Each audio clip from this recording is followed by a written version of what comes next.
Hello दोस्तों, मैं Akashdeep Verma Hindi voice YouTube channel में दिल्ली सल्तनत के इस सीरीज में आपका स्वागत है। दोस्तों, आप भी इस सीरीज का हिस्सा बन सकते हैं हमारे चैनल हिंदी वॉइस को सब्सक्राइब करके।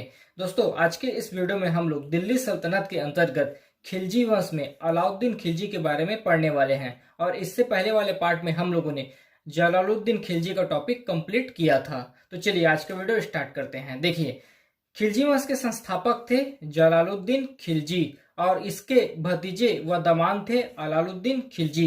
अलाउद्दीन खिलजी हत्या करते हैं अपने चाचा या ससुर जलालुद्दीन खिलजी का और शासक स्वयं बन जाते हैं। देखिए, अलाउद्दीन खिलजी के ससुर या चाचा थे जलालुद्दीन खिलजी और इन्हीं की हत्या करने के बाद अलाउद्दीन खिलजी दिल्ली सल्तनत के शासक बनते हैं। तो चलिए इसका सामान्य परिचय सबसे पहले कंप्लीट करते हैं। देखिए, अलाउद्दीन खिलजी का शासनकाल था 1296 ईस्वी से 1316 ईस्वी तक।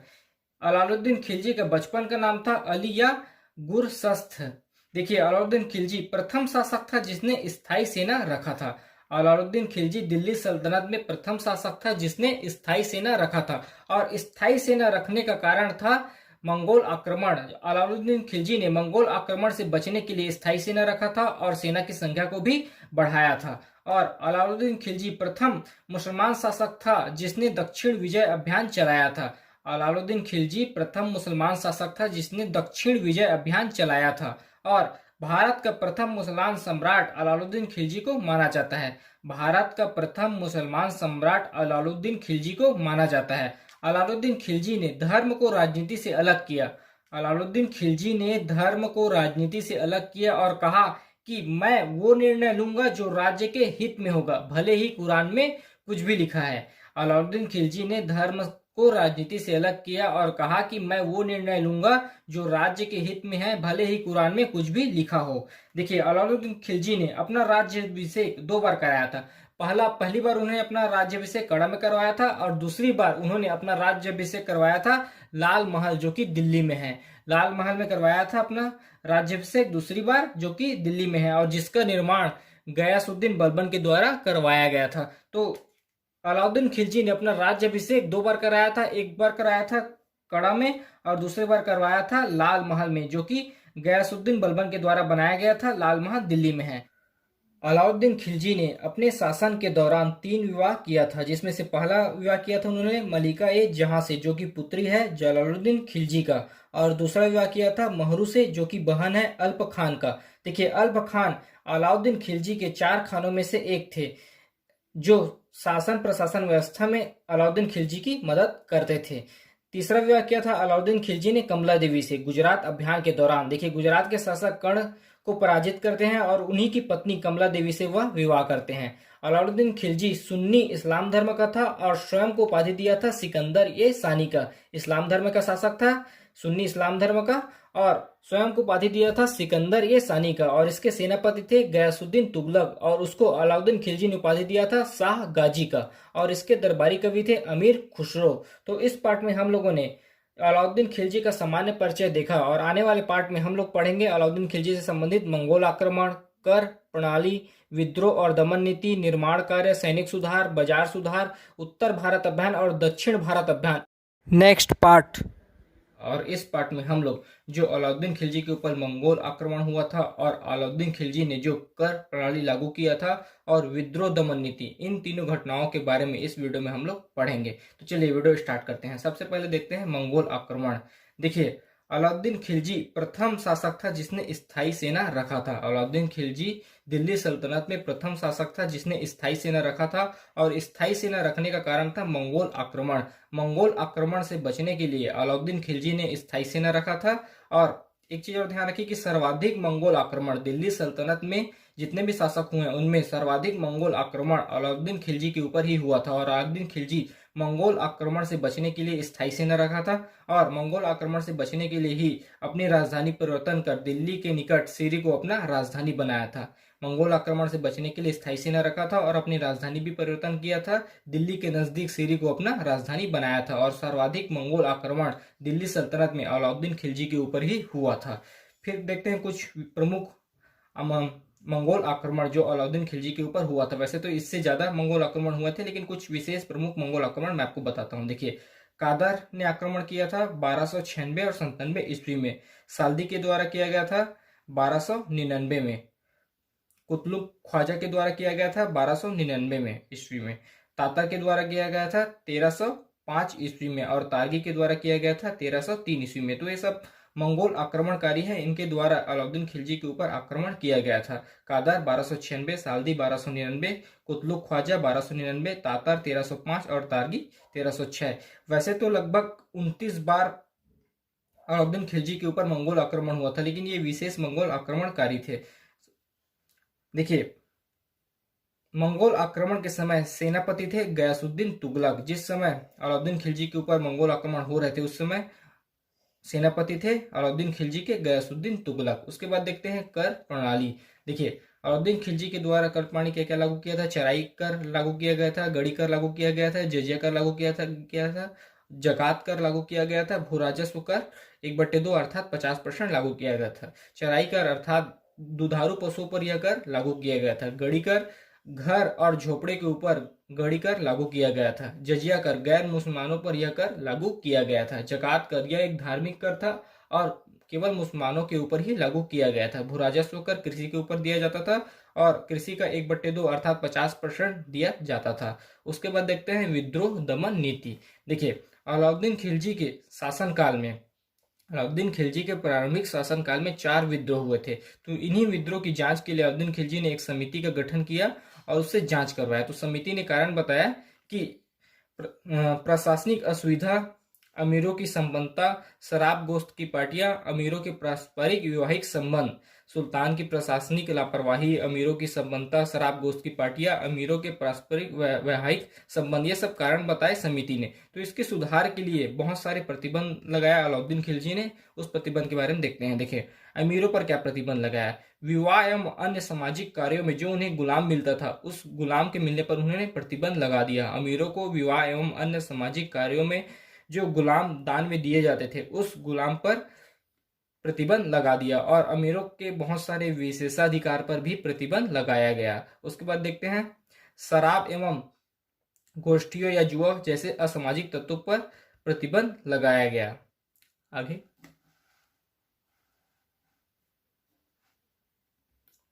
देखिए, सीमांतों की अतिरिक्त भूमि को खालसा भूमि घोषित कर दिया गया और सैनिक की संख्या 3 लाख से अधिक कर दिया गया और वेतन उन्हें कम दिया गया। सैनिकों की संख्या को 3 लाख से अधिक कर दिया गया और वेतन उन्हें कम दिया गया। और इन्हीं वेतन कम देने के कारण बाद में अलाउद्दीन खिलजी लाते हैं बाजार नियंत्रण प्रणाली और इस बाजार नियंत्रण प्रणाली को हम लोग नेक्स्ट पार्ट में पढ़ेंगे। इस पार्ट में हम लोग अलाउद्दीन खिलजी के सैनिक सुधार, 4 प्रमुख खान और बाजार नियंत्रण प्रणाली के बारे में पढ़ेंगे। तो चलिए वीडियो स्टार्ट करते हैं। देखिए, सबसे पहले देखते हैं सैनिक सुधार। अलाउद्दीन खिलजी दिल्ली सल्तनत में प्रथम शासक था जिसने स्थायी सेना रखा था और स्थायी सेना रखने का कारण था मंगोल आक्रमण। देखिए, अलाउद्दीन खिलजी ने अपने सैनिकों की संख्या 3 लाख से अधिक कर दिया था। 3 लाख से अधिक सैनिक रखा था और उन्हें नगद वेतन भी दिया था। अलाउद्दीन खिलजी ने अपने सैनिकों की संख्या 3 लाख कर दिया था और उन्हें नगद वेतन भी दिया था। और एक और प्रथा स्टार्ट किया था, सैनिकों में हुलिया व घोड़ों में दाग प्रथा का शुरुआत भी अलाउद्दीन खिलजी ने किया था। उसके बाद देखते हैं उनके प्रमुख 4 खान। देखिए, अलाउद्दीन खिलजी के 4 प्रमुख खान थे जो अलाउद्दीन खिलजी के शासन प्रशासन व्यवस्था में उसकी मदद करते थे, हेल्प करते थे। उसमें से पहला है नुसरत खान, दूसरा है जफर खान, तीसरा है अलपत खान, चौथा है उलूम खान। देखिए, जफर खान यह मंगोल आक्रमण के समय इसका मृत्यु हुआ। अलपत खान इसकी बहन से अलाउद्दीन खिलजी ने विवाह किया और चौथा है उलूम खान। उलूम खान रणथंभौर अभियान के दौरान मारा गया था। उसके बाद देखते हैं अलाउद्दीन खिलजी का बाजार नियंत्रण प्रणाली। देखिए, सैनिकों की संख्या तो अलाउद्दीन खिलजी ने 3 लाख से अधिक कर दिया था और इन्हीं को मैनेज करने के लिए अलाउद्दीन खिलजी ने लाया था बाजार नियंत्रण प्रणाली, क्योंकि सैनिकों को वह कम वेतन दे रहा था। तो देखिए, बाजार नियंत्रण प्रणाली लाने का मुख्य कारण था सैनिकों की संतुष्टि। सैनिकों की संतुष्टि के लिए अलाउद्दीन खिलजी ने बाजार नियंत्रण प्रणाली लाया था। मुख्य कारण था, वैसे सामाजिक प्रजा के कल्याण के लिए भी यह जरूरी था, लेकिन मुख्य कारण था सैनिकों की संतुष्टि। देखिए, इसकी जानकारी अलाउद्दीन खिलजी के बाजार नियंत्रण प्रणाली की जानकारी हमें तारीखे फिरोजशाही बुक में मिलता है जिसकी रचना जियाउद्दीन बर्नी के द्वारा किया गया है। जितने भी बाजार नियंत्रण प्रणाली लाया था अलाउद्दीन खिलजी ने उस सब की जानकारी हमें तारीखे फिरोजशाही बुक में मिलता है जिसकी रचना किया था जियाउद्दीन बर्नी के द्वारा किया गया था इसकी रचना। ठीक है, उसके बाद देखते हैं 4 प्रमुख बाजार। अलाउद्दीन खिलजी के द्वारा सभी बाजारों को अलग अलग किया गया था, तो उसके 4 प्रमुख बाजार देखते हैं। पहला है गल्ला बाजार, यह अनाज मंडी था। दूसरा है सिराय अद्दल, यह मुख्य रूप से कपड़ा बाजार था, लेकिन इसमें जड़ी बूटी, तेल, घी इत्यादि सामान भी मिलते थे। तीसरा है पशु एवं गुलाम के लिए अलग बाजार। देखिए, अलाउद्दीन खिलजी ने पशु बेचने व गुलाम खरीदने बेचने के लिए अलग बाजार बनाया था। चौथा है सामान्य बाजार। सामान्य बाजार में मिठाई, सब्जी, टोपी, कंघी, इसके अलावा और भी अतिरिक्त सामान मिलते थे। जो छोटे रूप सामान थे, जो छोटे कम पैसे वाले सामान थे, वह सामान्य बाजार में मिलते थे। उसके बाद देखते हैं बाजार नियंत्रण के लिए अधिकारी की नियुक्ति।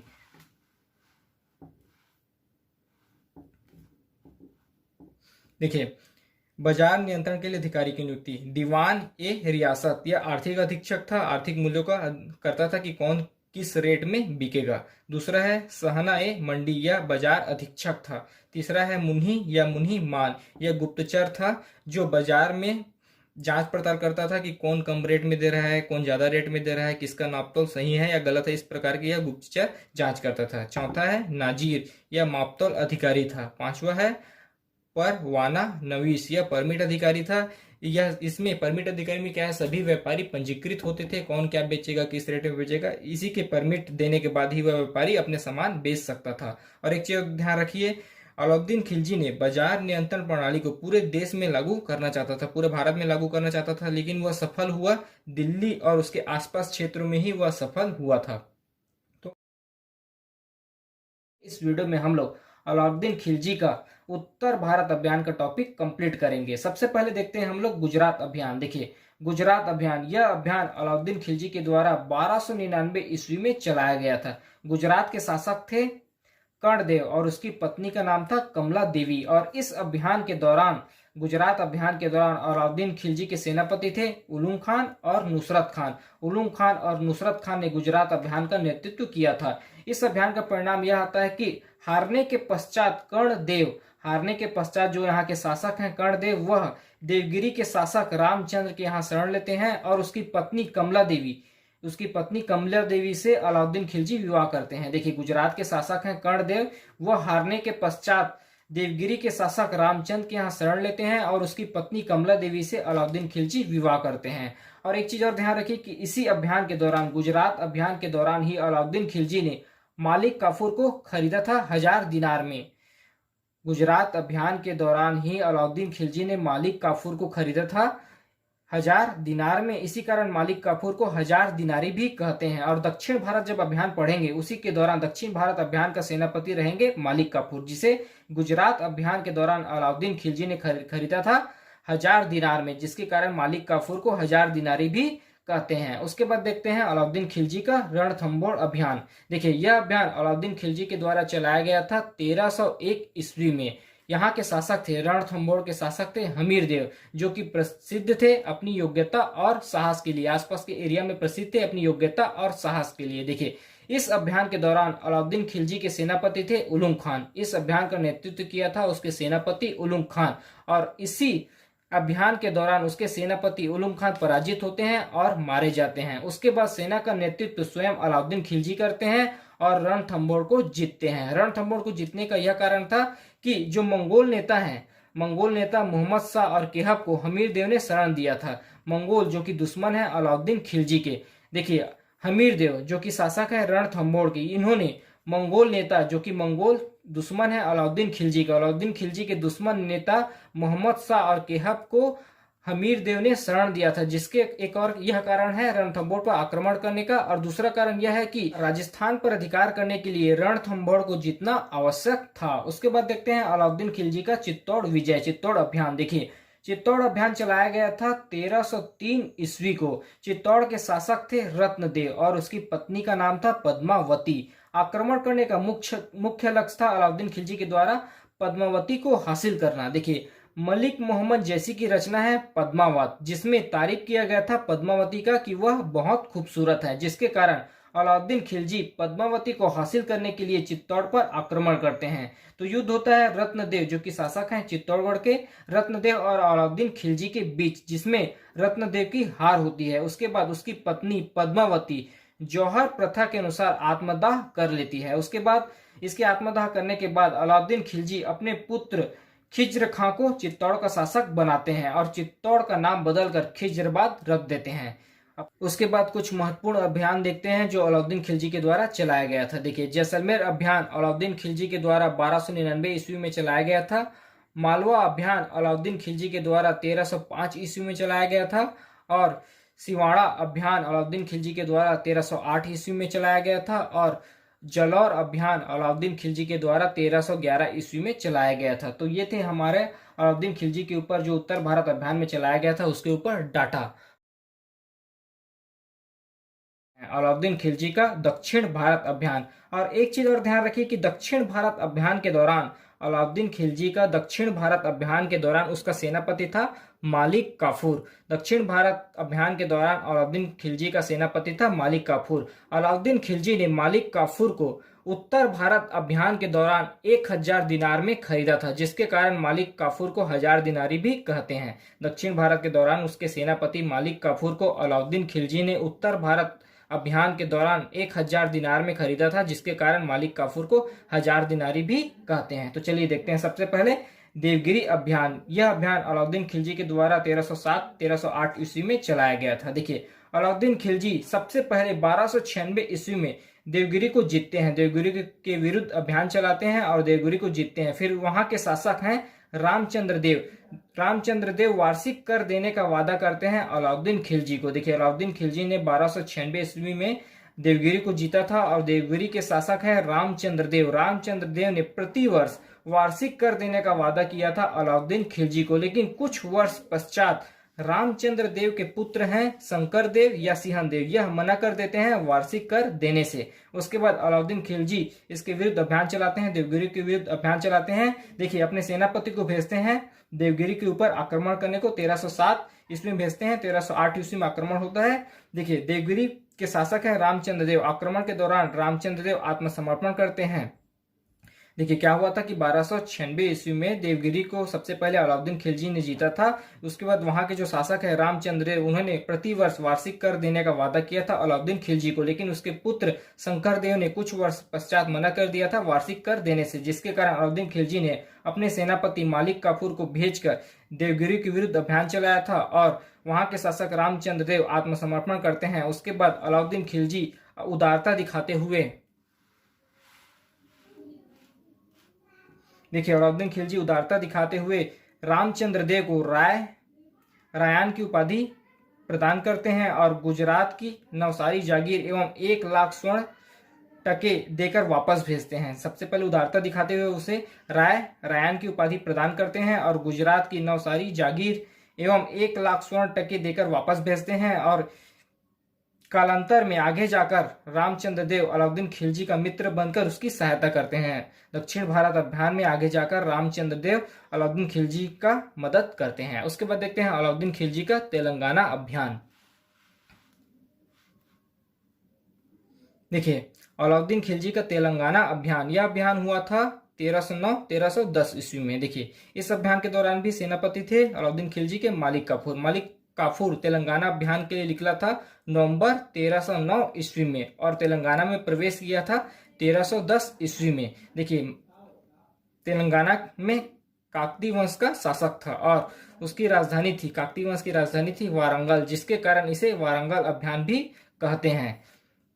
काकती वंश के शासक थे रुद्र प्रताप देव। काकती वंश के शासक थे रुद्र प्रताप देव, तो उन्हें युद्ध से पहले ही आत्मसमर्पण कर दिया था। और एक चीज ध्यान रखिए कि तेलंगाना अभियान के दौरान मालिक काफूर का मदद किया था, हेल्प किया था रामचंद्र देव ने। ये रामचंद्र देव वही है जिसको देवगिरी अभियान के दौरान अलाउद्दीन खिलजी उदारता दिखाते हुए रायान की उपाधि प्रदान की थी और 1 लाख स्वर्ण टके देकर वापस भेजा था। तो ये रामचंद्र देव नेक्स्ट अभियान तेलंगाना अभियान में मालिक काफूर की मदद करते हैं, सहायता करते हैं। देखिए, मालिक काफूर तेलंगाना अभियान के निकला था नवंबर 1309 ईस्वी में और तेलंगाना में प्रवेश किया था 1310 ईस्वी में। तेलंगाना में काकती वंश का शासक था और उसकी राजधानी थी, काकती वंश की राजधानी थी वारंगल, जिसके कारण तेलंगाना अभियान को वारंगल अभियान भी कहा जाता है। काकती वंश के शासक थे जिस समय तेलंगाना अभियान चलाया जा रहा था रुद्र प्रताप देव। तो रुद्र प्रताप देव युद्ध से पहले ही आत्मसमर्पण कर देते हैं। उसका तरीका यह रहता है आत्मसमर्पण करने का। देखिए, सबसे पहले वह क्या करते हैं, अपनी सोने की एक मूर्ति बनवाते हैं और उसमें एक सोने का जंजीर लगवाते हैं और उसको मालिक काफूर के पास भेज देते हैं। सबसे पहले उन्होंने क्या किया, अपनी एक सोने की मूर्ति बनवाई, उसमें एक सोने का जंजीर लगवाया और उसे मालिक काफूर के पास भेज दिया और साथ ही 1000 हाथी, 700 घोड़े और अपार धनराशि भी भेजा और वादा किया वार्षिक कर देने का। और साथ ही काकती वंश के कोहिनूर का हीरा भी मालिक काफूर को दिया गया, जिसके बाद यह उसकी अधीनता स्वीकार करते हैं तेलंगाना के शासक रुद्र प्रताप देव। तो उन्होंने इस प्रकार अपने आप की एक सोने की मूर्ति बनवाकर उसमें जंजीर लगवाकर मालिक काफूर के पास भेजा और साथ ही 1000 हाथी, 700 घोड़े, अपार धनराशि और वार्षिक कर देने का वादा किया और काकती वंश का जो कोहिनूर का हीरा था वह सब मालिक काफूर के पास भेजकर उसकी अधीनता स्वीकार किया। उसके बाद देखते हैं नेक्स्ट अभियान, होयसल अभियान। यह अभियान अलाउद्दीन खिलजी के द्वारा 1310-1311 ईस्वी में चलाया गया था। होयसल के शासक थे बल्लाल तृतीय और उसकी राजधानी थी द्वार समुद्र। मालिक काफूर 1310 ईस्वी में होयसल में प्रवेश करते हैं और 1311 ईस्वी में एक साधारण युद्ध के पश्चात 1311 ईस्वी में एक साधारण युद्ध के पश्चात बल्लाल तृतीय आत्मसमर्पण करते हैं। देखिए, मालिक काफूर 1310 ईस्वी में होयसल पर प्रवेश किया और 1311 ईस्वी में एक साधारण युद्ध के पश्चात बल्लाल तृतीय ने आत्मसमर्पण किया। उसके बाद नेक्स्ट अभियान माबर अभियान में बल्लाल तृतीय मालिक काफूर का मदद करते हैं। उसके बाद देखते हैं नेक्स्ट केरल अभियान। देखिए, केरल में शासक था पांड्यन का और 1311 ईस्वी में मालिक काफूर ने पांड्यन पर आक्रमण किया, परंतु वहां के वीर शासक वीर पांड्यन ने को पराजित नहीं कर पाया और लूटपाट करने के पश्चात वह वापस लौट गया। उसके बाद देखते हैं अलाउद्दीन खिलजी का भारत में निर्माण कार्य। अलाउद्दीन खिलजी के द्वारा भारत में क्या क्या निर्माण करवाया गया था। पहला है हमारा अलाई दरवाजा, अलाउद्दीन खिलजी के द्वारा बनवाया गया था दिल्ली में। देखिए, ये सभी निर्माण कार्य दिल्ली में ही करवाया गया था। अलाई दरवाजा, जमात खाना मस्जिद, हौज अलाई, सीरी का किला, हजार सितून, यह सब निर्माण दिल्ली में हुआ है, अलाउद्दीन खिलजी के द्वारा निर्माण कराया गया था। तो इस पार्ट में हम लोगों ने अलाउद्दीन खिलजी का दक्षिण भारत अभियान और उसके द्वारा जो जो निर्माण करवाया गया है उसके बारे में पढ़ा। स्टार्ट करते हैं खिलजी वंश के शासन का अंत। सबसे पहले देखते हैं अलाउद्दीन खिलजी का अंत किस प्रकार हुआ। देखिए, इसका शासनकाल था 1296 ईस्वी से 1316 ईस्वी तक। देखिए, अलाउद्दीन खिलजी ने अपने शासनकाल के दौरान मालिक काफूर के प्रभाव के कारण अपने छोटे पुत्र शिहाबुद्दीन खिलजी को राज्य का उत्तराधिकारी घोषित किया। अलाउद्दीन खिलजी ने अपने शासनकाल के दौरान मालिक काफूर के प्रभाव के कारण अपने छोटे पुत्र शिहाबुद्दीन खिलजी को अपने राज्य का उत्तराधिकारी घोषित किया। उसके बाद 2 जून 1316 ईस्वी को जलोद रोग के कारण अलाउद्दीन खिलजी का मृत्यु हो जाता है। 2 जनवरी 1316 ईस्वी को जलोद रोग के कारण अलाउद्दीन खिलजी का मृत्यु हो जाता है। उसके बाद इसका सबसे छोटा पुत्र शिहाबुद्दीन खिलजी, जिसको मलिक काफूर के प्रभाव के कारण उत्तराधिकारी घोषित किया गया है, वह शासक बनते हैं। इसका शासनकाल था मात्र 35 दिनों का। 1316 ईस्वी में इन्होंने मात्र 35 दिन शासन किया खिलजी वंश में।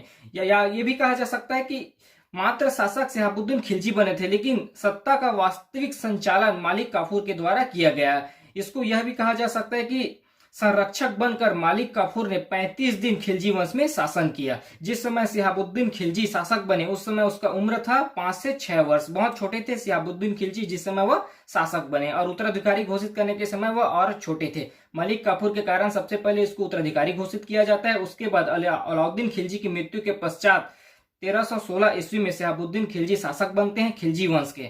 उसके बाद देखते हैं शिहाबुद्दीन खिलजी के बाद शासक बनते हैं खिलजी वंश से कुतुबुद्दीन मुबारक खिलजी, उसके बड़े भाई। देखिए, कुतुबुद्दीन मुबारक खिलजी का शासनकाल था 1316 ईस्वी से 1320 ईस्वी तक। इन्होंने क्या किया कि शिहाबुद्दीन खिलजी को सबसे पहले अंधा करवाया, फिर उसको कैद खाने में डाल दिया, और उसके संरक्षक थे मालिक काफूर। शिहाबुद्दीन खिलजी के जो संरक्षक थे मालिक काफूर, उसका हत्या करवा दिया। इसका हत्या करवाने के बाद इसको अंधा करवा के कैद खाने में डाल दिया और स्वयं शासक बन गया। वह एकमात्र ऐसा शासक था खिलजी वंश में जिन्होंने अपने आप को मुस्लिम धर्म का खलीफा घोषित किया। कुतुबुद्दीन मुबारक दिल्ली सल्तनत में एक ऐसा शासक है जिसने स्वयं को मुस्लिम धर्म का खलीफा घोषित किया, और इसका मृत्यु हुआ था 15 अप्रैल 1320 ईस्वी को। कुतुबुद्दीन मुबारक का मृत्यु हुआ था 15 अप्रैल 1320 ईस्वी को। इसके विश्वास पात्र वजीर नासिरुद्दीन खुसरो खान ने इसका हत्या किया था। इसके विश्वास पात्र वजीर नासिरुद्दीन खुसरो खान ने इसका हत्या किया था। फिर नेक्स्ट देखते हैं नासिरुद्दीन खुसरो खान के बारे में। नासरुद्दीन खुसरो खां, इसका शासनकाल मात्र 1 वर्ष का था। 1320 ईस्वी में इन्होंने उपाधि धारण किया था। पैगंबर के सेनापति का उपाधि नासरुद्दीन खुसरो के द्वारा धारण किया गया था। नासरुद्दीन खुसरो खां का प्रथम अभियान था देवगिरी के विरुद्ध, और देवगिरी के शासक थे हरपाल देव। इन्होंने हरपाल देव को बंदी बनाया था, और नासरुद्दीन खुसरो खां के द्वारा गुजरात के विद्रोह का दमन किया गया था। ऐसा माना जाता है कि नासरुद्दीन खुसरो खां, जो कि सेनापति थे पहले कुतुबुद्दीन मुबारक खिलजी के, इन्हें यह एक परिवर्तित हिंदू धर्म का मुसलमान था, हिंदू धर्म का परिवर्तित मुसलमान था, ऐसा माना जाता है। उसके बाद देखिए, नासरुद्दीन खुसरो खां का हत्या करते हैं गयासुद्दीन तुगलक, और स्थापना करते हैं दिल्ली सल्तनत में तुगलक वंश का।